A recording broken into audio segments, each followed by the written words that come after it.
Welcome to the Restaurant Roadmap Podcast, powered by Synergy Restaurant Consultants, your go-to source for actionable insights and real-world strategies from the industry's top experts, clients, and special guests. Whether you're building a new concept or refining an existing one, we're here to help you create a forward-thinking, sustainable brand, elevate guest experience, streamline operations, and maximize your bottom line. With decades of hands-on experience, our mission is simple: to deliver practical, proven solutions to the everyday challenges restaurant operators face. Let's dive in and get to work.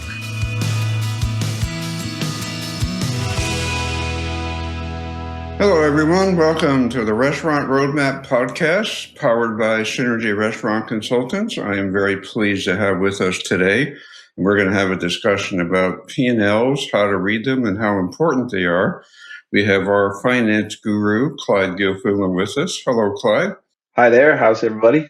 We are going to spend a lot of time talking about P&Ls, and we really wanted to talk about how to read a P&L, how to organize a P&L, because it really is a great reference tool. And also, Clyde, I just want to say that, and I'm sure you'll agree, that there's often times where people get so absorbed in everything other than taking care of guests, and they kind of lose sight of taking care of the guests. So this is not about forgetting the guests and just focusing on numbers. This is helping you learn your numbers so that you can better take care of your guests. So I just wanted to make sure we preface that as we go forwards. So let's talk about the importance of a P&L. Give us kind of your high level. Why is it critical? And then we're going to get into how best to organize and manage them and understand them. So go ahead. I think it's important to keep in mind two basic foundational bricks, let's call them. The first is from a philosophical standpoint. The first is that in order to produce a P&L, you need to have accurate bookkeeping. So you're only going to get out what you put in. So having a good bookkeeper or doing the books yourself, having a good bookkeeping system, whether that is something like QuickBooks, or whether you're using a service like maybe Razzie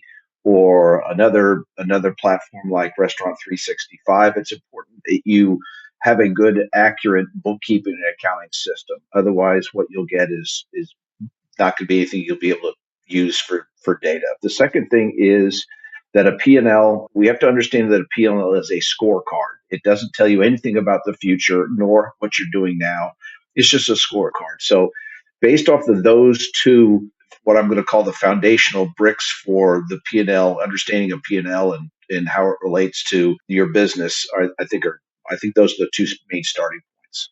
Yeah, and I think if I can add a third one, which I'm sure you'll agree with also, you have to know, Clyde and I, we have a lot of conversations and we like to banter back and forth, but it's always for the good of everybody. So the third one, which is the basis of the P&L, is the chart of accounts. So can you just kind of give an overview, chart of accounts, purpose, creation of, and stuff like that? Funny you should ask that, because I was speaking with one of our clients this morning about this very thing. But the chart of accounts is the list of every single potential category in which you can input some debit or credit. So that's the basic definition. It's important to understand that a chart of accounts sets you up in both your balance sheet and your profit and loss statement. And then accuracy in categorizing those lines in your chart of accounts is very important. And also remember that in any accounting software, you can always add to your chart of accounts, but you cannot subtract. In other words, you can't delete a line, because if you do, then your books and balance sheet will no longer be accurate. And if you get audited, that may be an issue also. So the chart of accounts is very important. Take your time. And if you're opening a restaurant for the very first time and you're just starting your bookkeeping and or accounting software, that's the first place you want to start. Just like you said, Danny, it's a foundational brick. You need to take your time and set it up properly. Yeah, absolutely. And I just wanted to say, if you email us at info@therestaurantroadmap.com, we'll be happy to share a basic standard chart of accounts for you as a basis for getting it set up. And I think the other critical thing before we get into the P&L and the chart of accounts, once you have it established, you have to be very fastidious, whoever's in charge, of making sure that everything gets coded to the correct chart of account all the time. So that's going to give you the accurate information you want to assess your business. Yeah, so let's move into, and I'm just going to bring up categories, and you can explain them, how they work and why they're important. So obviously, the first thing, the top of a P&L, the chart of accounts, is revenue. So let's have a conversation. If you want to talk about revenue, how you organize it, is there a great way to organize it? What works best? Because it really drives almost everything else below that, right? Revenue, or however you want to describe it in your particular accounting software, is anything that's inbound, what's called a credit. So that could be food sales, beverage sales, could be merchandise sales, it could be event sales, it could be catering sales, it could be wholesale sales. So there's a lot of different things, but generally speaking, it is whatever is you're going to credit into your accounting software. It's an inbound transaction. Now, let me also just say one thing. We're talking about a P&L in an accounting system. We're not talking about the money that comes into your bank. That's a completely different conversation. We can have that at a different point. But what we're talking about now is money that comes into your, more than likely, either A, your POS system, or B, into some kind of accounts receivable. You invoice a customer for 20 loaves of bread and they pay you, and then you deposit the money into the bank. But you would book that as revenue. So that's the first thing. It's any credit you're going to put into your accounting system, or an easy way is anything that you receive money for. There's only a few ways to actually do that. First is your POS system, whatever you bring up, and understand that you should use the daily sales report for whatever POS system you have, and you can either have it automatically sent in, or you can manually enter that into your accounting system. If it's QuickBooks, for example, you might either use a memorized transaction, or you might manually put it in as like a journal entry. So you want to do that every single solitary every day. Yeah, and hopefully, if you use a software system, it automatically integrates with your POS system, whatever it happens to be, right? And I think the other key thing for revenue, which you made a note here, which I think is critical, is creating categories for revenue so that you can manage your business and you can assess your business. So being able to see takeout sales separate from dining room sales can just show you kind of where you're at in those kinds of categories. So I think a good rule, and correct me if I'm wrong here, Clyde, is set it up for the information you want that's important, but don't drive yourself crazy with 8,000 lines because you'll have more data than you can ever possibly manage. Yeah, the more complicated you make things, the longer it's going to take to input into the accounting system, the more mistakes you're more than likely going to make. So I agree with that. At the same time, you do need to have categorized inbound sales numbers so that you can drill down. And we'll talk about that maybe on another podcast, but you need to have that to understand where your money is coming from. Yeah, and as a percentage, I think is important too, as you're stating, as we talked about in other podcasts, so you can see, what percentage of sales is each of these things generating for you to determine its value, or ways that you can potentially increase that revenue to increase that percentage of sales. Yeah. A good example of that would be beverage sales. So if you happen to serve alcohol, for example, you might want to break out your beverage sales into non-alcoholic beverage sales, beer, wine, liquor, maybe even wine by the bottle, wine by the glass.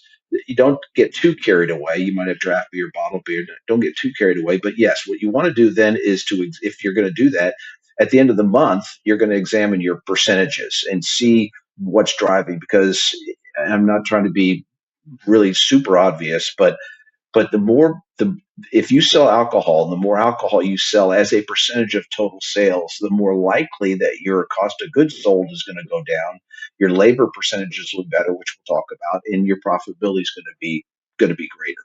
Yeah, absolutely. And again, we don't want to overanalyze. We have this saying, paralysis by analysis. You spend so much time looking at things that you can't make a decision, therefore nothing good happens. So again, get what you need, get what you want. Don't get carried away, but really help you manage your business and your revenue. Yeah, and maybe if you are selling alcohol, a good mix is somewhere in the 70% food, 30% beverage, maybe 75-25, somewhere in there. If you're not selling that, then you're more going to be more like 80-20, 85-15. But just understand that those go back to that percentages. Understanding your percentages and where your percentages are coming from help you understand how you're driving your top line. Absolutely. All right, so let's move into cost of goods, or COGS as we know them. And why don't we break down that? What is that comprised of? How does it look like? And what sort of averages are we looking for there? Okay, so cost of goods sold is essentially, at first, it's a dollar amount that you use to produce the sales that we just talked about. And then you can also view that, which most people do, as a ratio. That is, the dollar used divided by the total sales is going to give you a percentage. So we call it food cost percentage, let's say. Those are just mathematical formulations, but essentially your cost of goods sold is what you actually used to produce the sales that you had on the top line. So that's really kind of how you do that. Now there's two ways of actually looking at that. You can use straight purchases, which I would not recommend, but you can do that. There's a lot of small operators that do just purchases, and then whatever they bought, that they just think that's what they use, but that's really not the case. What we recommend is taking purchases and then adjust them by an inventory that you take either once a week or at the minimum once a month. And you would make those adjustments. So the basic formula is beginning inventory plus purchases minus the ending inventory is going to give you a dollar figure in which you now can produce that ratio, which is known as food and/or beverage cost. So, yeah, so just to be clear, so the cost of goods is to get to a percentage is divided into the sales of that category, right? So if you're accounting for what you pay for food, you're dividing that cost into food sales to get to a food cost. Same thing with liquor and everything else, right?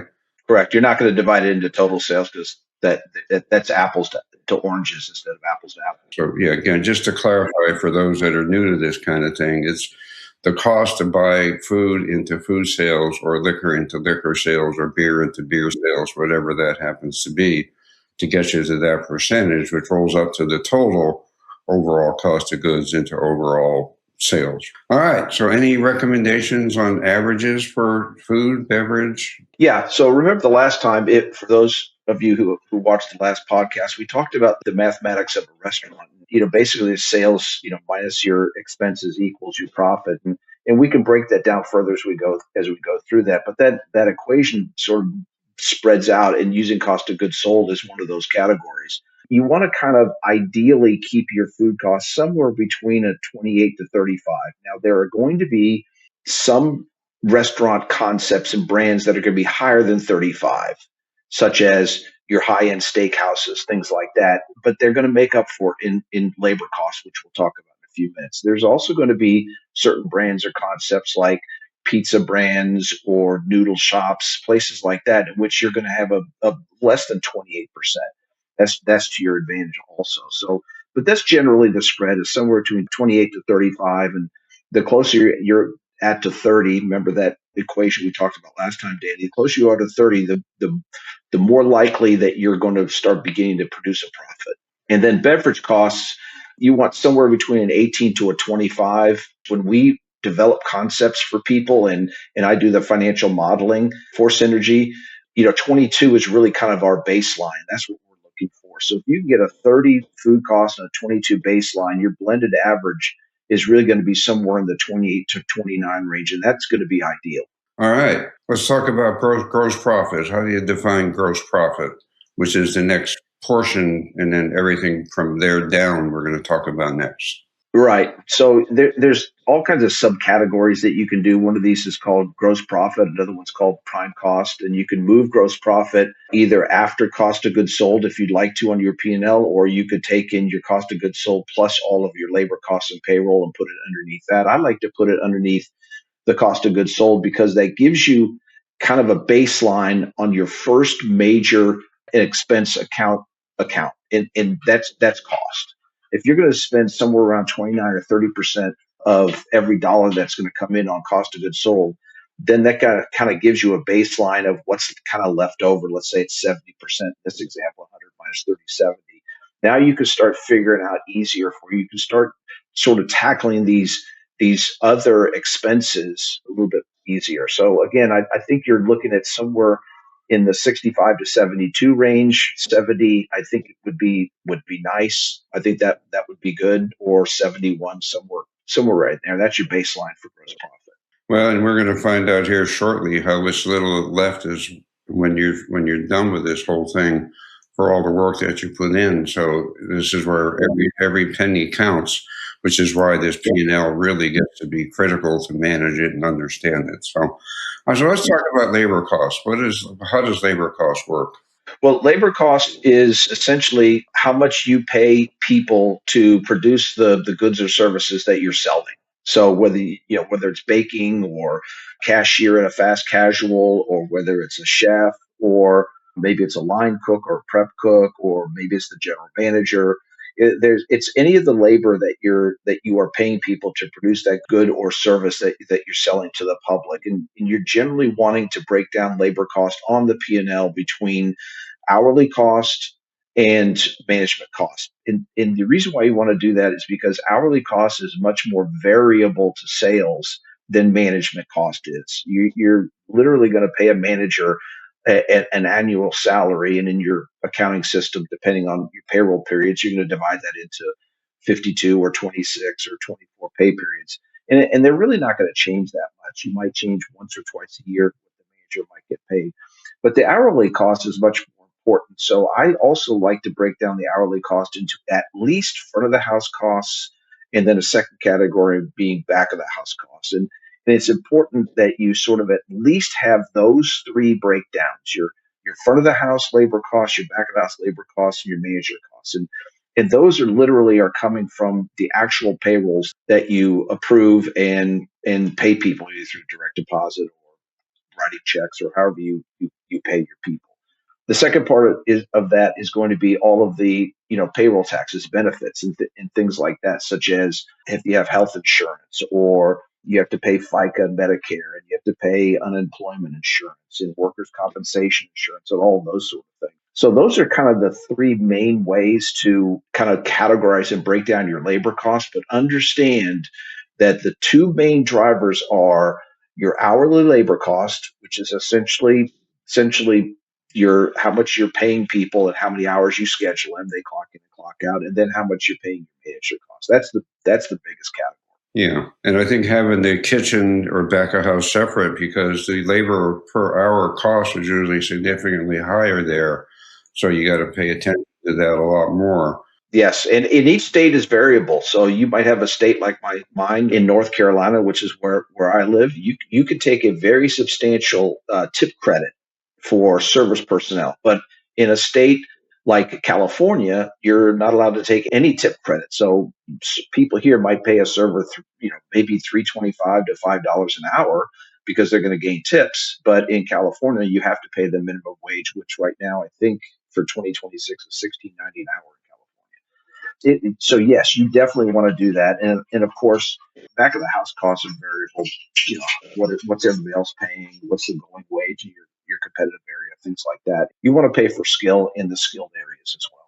Yeah, and these items, the beginning of your P&L adds up to prime cost. So I wanted to have a conversation quickly about prime cost. But before we get into that, there's different ways to manage your accounting periods. I was going to ask you to just talk about that for a few minutes, and if you have a recommendation, if you were going to set up a business or you're making changes going forward. So give us some feedback on different pros and cons of different accounting periods. Sure. There's three basic accounting periods. There's a calendar, which is what the vast majority of people actually use, which is probably that's the least one I would recommend.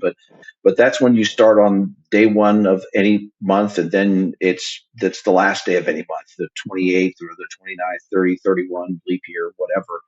And so that's how a lot of people set it up, because that's how we sort of live our lives, through these calendars. And so people just sort of set up their accounting system that way. That's not the way I'd recommend doing things, because it can skew a lot of things, especially when you're paying bills, or when you are having payrolls, or going back to cost of goods sold. You're only using purchases as your expense, as your cost of goods sold, without taking inventory. Well, your end of the month ends, you're on a Saturday, and you just had a huge order come in on that Friday, and now your P&L is going to be skewed by this gigantic order. So using a calendar system, it's just, people just have a comfort level with that, because that's how we live our lives. The second one is an old school, what's called an old school 4-4-5 methodology. So you would have 12 4-4-5 periods. Like first period would be a 4-week period, second one's a 4-week, and the last one would be a fifth week. And that's how you're going to account for your 52 weeks in a fiscal year, depending on your fiscal year. Not too many people use that. I recommend setting up for your accounting system 13 4-week periods. That's really the way to do it, because you can synchronize your sales week, your labor payroll weeks, your inventories can all sync up together, and it's a more accurate methodology for you to be able to have really, really good books, in my personal opinion. If you don't have that right now and you're more on a calendar system, you can make the change. Usually I do that at the beginning of the year, such as now. But understand, if you do make that change to a 13 4-week accounting system, all of your comparables are going to be thrown out the window. Now, your balance sheet will be fine, but if you want to compare this January with last January, you're not going to be able to do that. So you just understand that when you're comping, then you're not going to have good comps. So that's the downfall. But that only happens, basically once. Yeah, but I do think going forward, you can compare the exact same 4 weeks to the exact 4 weeks previously, and you can budget for the same 4 weeks using your current information. Yeah, and you can decide, what day of the week you want your accounting period to start. So like if you're taking inventory, who loves taking inventory on Saturday night or Sunday morning on a calendar, where you can set it up where you take it every Monday morning or Tuesday or whenever you want. So I would agree there's a lot of advantages to 13/4s. And if you are going to set up your business new, highly recommend setting that up. Now, just one other quick question, and I'm not dissing on QuickBooks, because we know a lot of people use QuickBooks for their bookkeeping. QuickBooks is not very friendly to 13/4 accounting, correct? Yeah, you have to make some adjustments in the beginning, but once you do that, you're okay. And QuickBooks, most people use QuickBooks because A, it's been around for a long time, and B, it's pretty low cost. You can go online for very small cost, versus some of these others, they're very expensive. But Danny, you get what you pay for. And with QuickBooks, there's two things that happen. The first is that most people learn through QuickBooks through either what I call folklore. So Johnny told me to do it this way, or you just sort of figure it out on your own. And the second thing is that most everything for QuickBooks is manual. And so you're depending on the day to day, minute by minute inputs, and you can make a lot of errors that way. And then you have to go back and do, GLEs or adjusting journal entries and things like that to fix the mistakes that you made. So it's easy to get into, but it takes a lot more time. There's much better solutions out there. Yeah. And again, we at Synergy are totally agnostic to software recommendations. And I know that, you're a fan of Razzie. I like Razzie also. I think 365, Restaurant 365 is good. They're not cheap. You can customize them. They do a lot of things for you. So those are decisions you want to make before you get real deep or you're making some serious change to your business going forward. With QuickBooks, you're not going to get a lot of robust reporting and stuff like that. But with Restaurant 365 or Razzie / back office, you're going to get hugely robust reporting and analytical data to make really good decisions, versus just sort of printing a P&L and kind of going from there.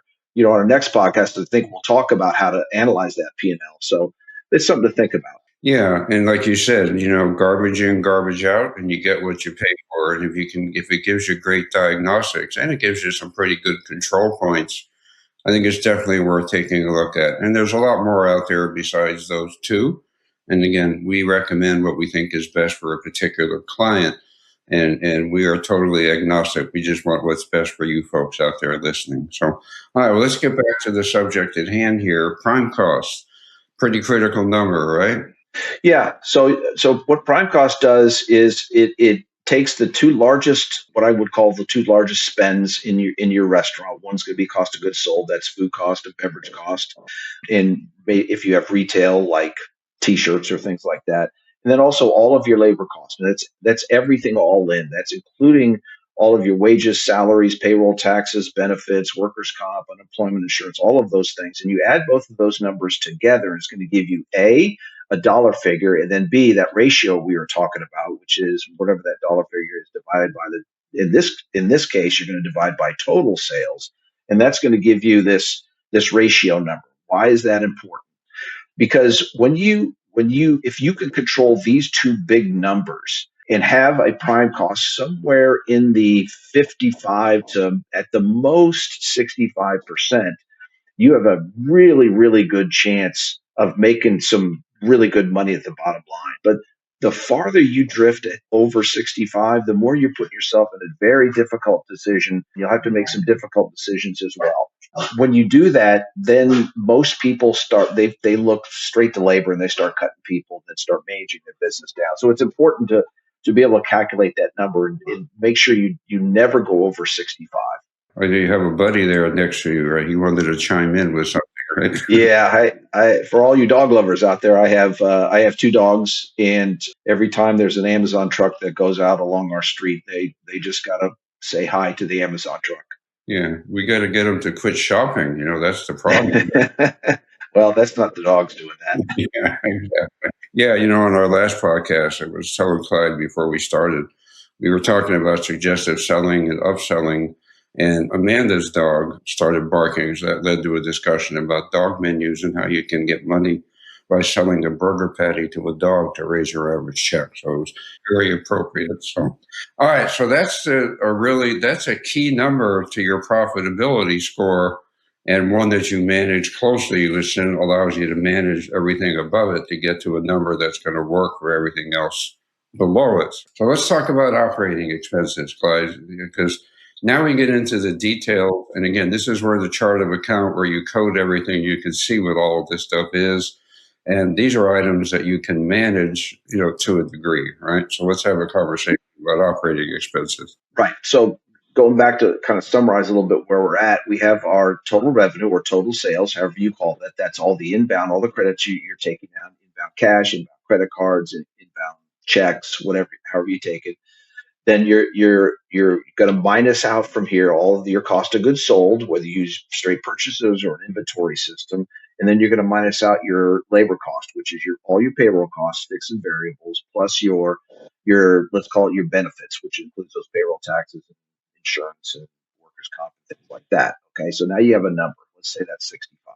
From there, they're going to be on the P&L. There'll be three sections from here: operating cost, occupancy, and what I'm going to call non-operating expenses or income. And we'll get to that in just a second. So what you specifically asked for this was operating expense, and those are the things are not directly associated with the materials that you're using, the goods sold, the materials you're using to produce the sales, or the labor that you're using to produce the service or good. So such things as credit card fees, repair and maintenance, cleaning supplies. If you're not, let's say, a quick service restaurant, you would have paper supplies in here. A lot of quick services put paper supplies into cost of goods sold because they then base menu pricing off of that. But not only in the case of that, but office supplies, professional fees, linen, your marketing, all of those things that are associated, which are almost all variable costs, they'll go into this operating expense category. And you're usually looking at, on the low side, if you're lucky, 10%. But if you're not so lucky, then you're looking at probably a 20%, somewhere in there.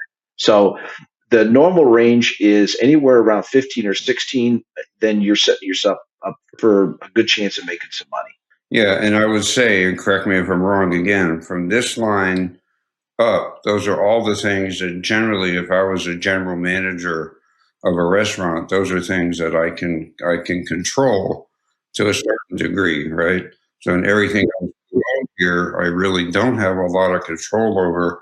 And other expenses, I know it as controllables, right? And then from here below, we get into more what we call non-controllables, which are occupancy costs, which we're going to talk about next. So these are things that they're just fixed. You can't really do much about them, right? Right. So in occupancy costs, you're gonna put things like rent payments, any taxes you pay, insurance, For example, if you have common area maintenance charges, things like that, anything that's associated with actually physically occupying the building that you're in and or the costs in occupying the business, that's really what this is. And you want to keep it somewhere right around 8. That's really what you're looking at. Now, in today's world, for a lot of different reasons, that's skewing from 8 to 9 to 10 because insurance costs have just gone, as probably everybody knows, whether it's car insurance or house insurance or any of those things. There's just insurance costs are skyrocketing for a lot of different reasons. So, but you still want to try to keep that 8% because if we're going back to this prime cost at about 65, and we're going with a 15% operating and or controllable expenses, now if you that so that's 65 minus your 15, so you have somewhere around maybe 20% left over. That's kind of where you're looking at. So if you have occupancy cost of about 8 to 10, then you're going to have a 10 to 12%, basically what's called a gross margin, not net profit but gross margin. Yeah, and then from there we get into non-operating expenses, right? So you have interest, depreciation, and stuff like that, right? Yeah. So on a P&L, your depreciation and amortization is going to go into the occupancy cost, but you're going to subtract that back out. That's just the way the generally accepted accounting principles are done. So they kind of wash each other. If you have debt service, like you took out a loan, you might read. So your principal payments are going to be put into your operating or controllable expenses, and then your non-operating, that's where you're going to take your interest expense. So if you do have a loan, just know that 10 to 12% that I talked about, which is pretty normal, somewhere in there. If you have a loan out, that's going to eat into this interest expense is going to eat into that. And a lot of loans, that's where most of, at least early on, depending on your term, early on, your interest expense is going to be much higher than your principal payments. Anybody that has a car payment understands that when they first have a car, they're paying mostly interest expense, and then at the end of the loan, they're paying down most of the principal. Or home mortgage works the same way. So then after you take all of that out, what does that leave you in your pocket? You could anywhere from zero or a loss. Negative. Yeah, you could have a negative. We have clients that are in the negative, and we help them get out of the negative into the positive. We're actually very good at that. You want to, at a low, I think you want to be no less than about 8% profit, and you can sometimes get up to a 15% profit. And this is for what I would call independent restaurants. Now, chains are higher because of economies of scale and other advantages that they have, purchasing power for contracts for lowering cost of goods sold and those sort of things, and labor contracts. But for the average independent, if you have somewhere between 8 and 15, I think you're doing really well, because that gives you what I call a margin for error. Not every month are you going to hit this 8 to 15. Some are going to be a little bit better, some are going to be worse. So, understanding seasonality of your business, what drives top line, you really need this margin for error, because not every month is going to be great. Yeah. And this is where in our previous podcast, as you know, we talked about cash flow and we talked about budgeting. So you're managing your budgeting and your cash flow over the course of the year. So if you're in a highly seasonal market, you got to take care of what you can make those busy months to cover the slow, right? Yeah, that's the cash flow versus budgeting, which is more target or goal setting. But what you need, everybody needs that. Otherwise, with no plan, then you kind of drift. But the cash flow is understanding that you're going to be flush some months and you're going to be lean other months. So being able to plan that out is very important. So I wanted you to have a conversation about define EBITDA and how EBITDA works and the importance of EBITDA. Some people really base a lot of their business decisions on EBITDA versus net profit. So I wanted to just have that conversation with you here to help everybody understand it. Yeah, sure. So EBITDA stands for earnings before interest, taxes, depreciation, and amortization. So in this particular case, going back to what we talked about before, you would have your sales minus your prime cost. Remember what those two things are. That's the cost of goods sold plus all your labor costs, including benefits, and then minus out your operating expenses and minusing out your occupancy costs, just the raw costs, not the D&A that we talked about. So before your interest, which is that interest expense I just talked about, before any taxes you might pay, and then most people are LLCs, so they're getting Schedule K1s, Very, very few restaurants are C corps. In fact, I would never recommend a restaurant being a C corp. But if you have an LLC, either an S corp or a regular LLC, you're gonna have that. Those taxes are gonna go to personal anyway. And then you're gonna have depreciation, amortization. So EBITDA really is kind of your raw operating gross margin, let's call it, like I talked about previously. So net profit is after all of that. So if you don't have any debt service, EBITDA and net profit are going to be pretty close. But if you have interest expense and you're a C corp and you're paying corporate taxes, those sort of things, then your net profit is going to be less than EBITDA. Okay. So if we're going to wrap this up here, Clyde, we have some basic metrics here that you provided and you want to talk about. So if you just go through some of those basic rules or metrics, if you would, greatly appreciate it. Sure. So let's go back and summarize what we talked about. So you want to try to keep your food costs somewhere between 28 and 35, depending on your concept. 30 is ideal in our case. What we recommend when we're developing concepts for people. Beverage costs somewhere between an 18 and a 25. We like a cost of around 22%. So you blend that together, and you're in the 28, 29% range. So we're in there. And then you have labor costs. Remember, that's everything all in. Some are as low as 28. Most are going to be between 30 and 35% for your labor costs. So you add both of those together, that's your prime cost, which you're trying to hit somewhere between 55 and 65%. Remember, these are all ratios of actual dollars to that you have going out, debits versus actual dollars coming in, credit. So these are ratio numbers. And then you want to have operator controllable expenses somewhere in the 15% range, and then occupancy somewhere between, I wouldn't have it. You can get as low as 6, but that's a whole kind of different discussion. It's really 8 to 10 in your occupancy. Remember, that is a fixed cost. Once you sign that lease and once you take out insurance, then you're pretty much fixed on what that is. But I'd keep that between 8 and 10. So that should give you somewhere in the 10 to 12% range. I think if you're moving below the 8%, that gives you that very difficult short margin for error, small margin for error. And then on those lean months, you could even see losses. So you have to be real careful in understanding before you go into anything, understanding how to read a P&L, how it's constructed, and understanding what you potentially could do before you sign on that dotted line. Yeah, and that's where we do a lot of financial work with people that want to get into the business to really give our best judgment on whether we think what they would like to do, what their dream is, ultimately will it be profitable? And if it can't be the way they would like it, are there adjustments, legitimate adjustments that can be made to get the revenue up or the cost down to get to a profit that makes it worthwhile to go into the business, right? So I know you often say, Clyde, you could do better with your money than a restaurant. So that's really where, these financial feasibilities that we do are a really significant determinant of whether you go forward or you don't. And what do what's your use of money? Where is it best used, right? Yeah. I think that just to piggyback on what you were just saying, a lot of the work that I do is financial feasibilities studies. If you have an idea of what you want to do, then you really need to step back and understand what exactly in detail you want to do, and can you make money doing it? If you can, that's good, but you also want to make sure that you're above what's called the hurdle rate. And if you wanted to use, just to say 500,000, or let's say $1 million, that's easy. And you wanted to invest $1 million into a restaurant. Well, you could put it into 10-year treasuries right now and get a little over 4% of your return. So anything that produces something beyond a 4% return, that's good, because that's above what's known as the hurdle rate. So we use a lot of internal metrics, and when we do feasibility studies, we have all these metrics lined out.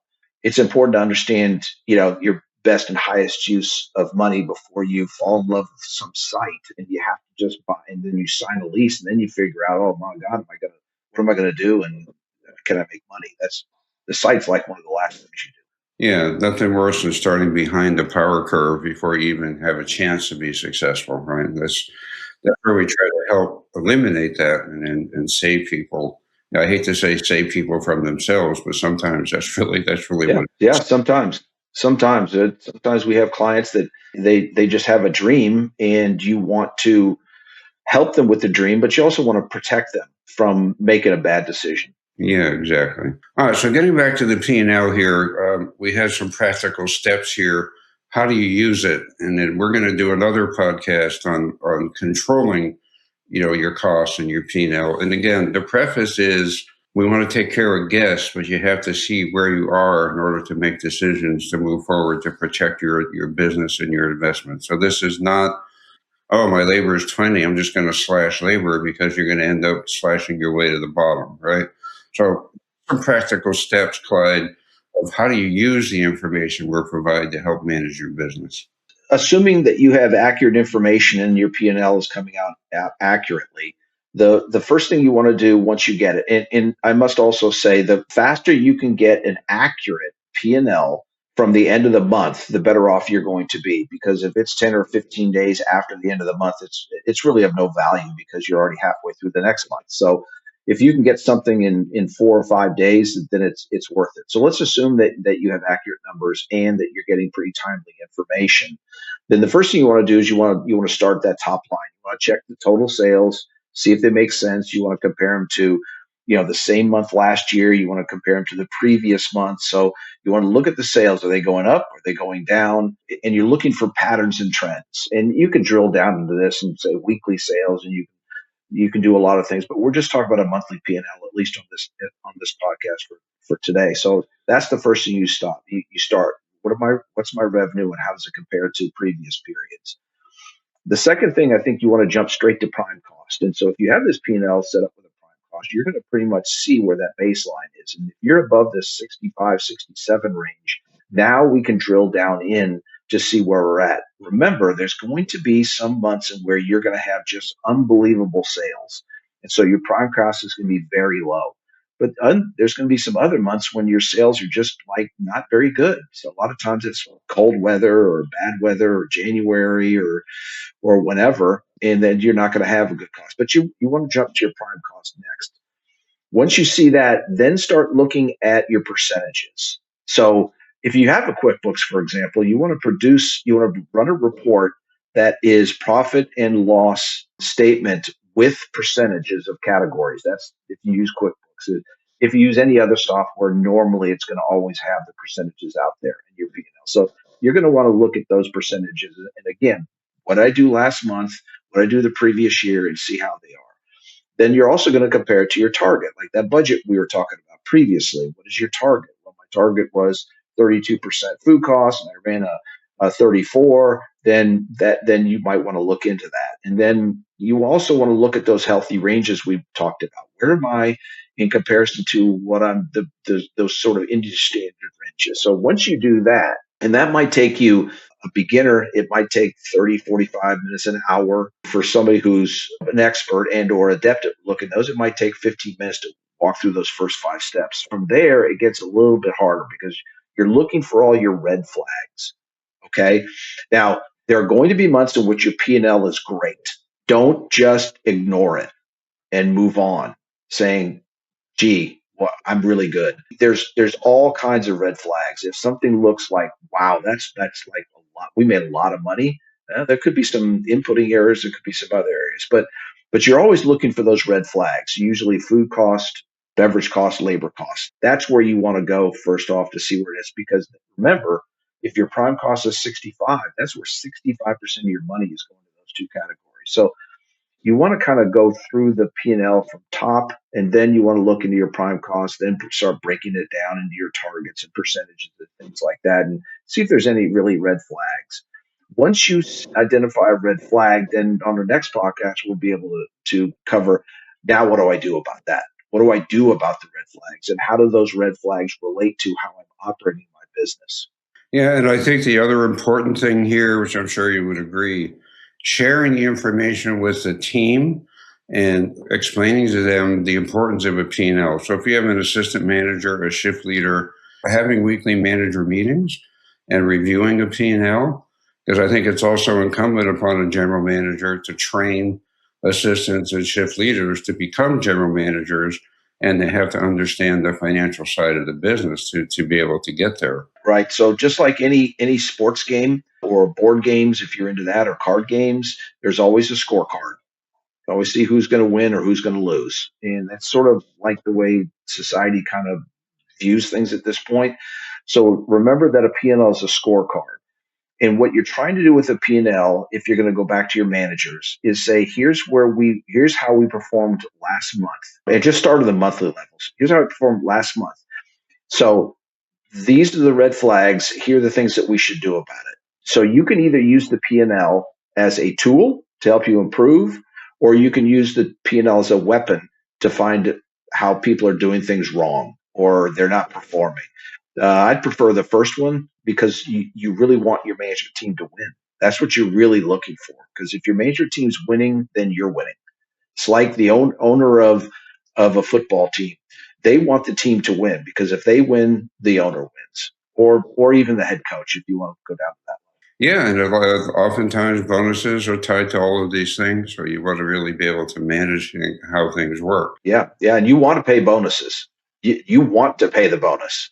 You don't because if they're making bonus, you're making money. Yeah, exactly. Very cool. All right, Clyde, I want to thank you so much. This is another great piece of information. Remember, send an email to info@therestaurantroadmap.com. We'll be happy to share our standard chart of accounts with you. If you have questions, topics you want to discuss, questions that you have, remember, if your question ends up on a podcast, we're going to give you a free 30-minute consultation. Could be with Clyde or any other one of our consultants. So I want to thank you again, Clyde, for all of the great information. Yep, thank you. Everybody take care, and we'll be back in touch soon. Bye-bye. Bye-bye. Thanks for tuning in. We hope today's episode gave you valuable insights you can put into action. If you have questions, want more info on today's topic, or need support with your restaurant-specific challenges, we'd love to hear from you. Reach out anytime at info@restaurantroadmap.com and visit synergyrestaurantconsultants.com to explore our services, sign up for our newsletter, and catch up on past episodes. Don't forget to follow and subscribe on YouTube, Spotify, Apple Podcasts, LinkedIn, Instagram, TikTok, and Facebook, so you never miss what's next. Do you have feedback or a topic you'd like us to cover? Contact us. We're here to help make the world a better place to eat.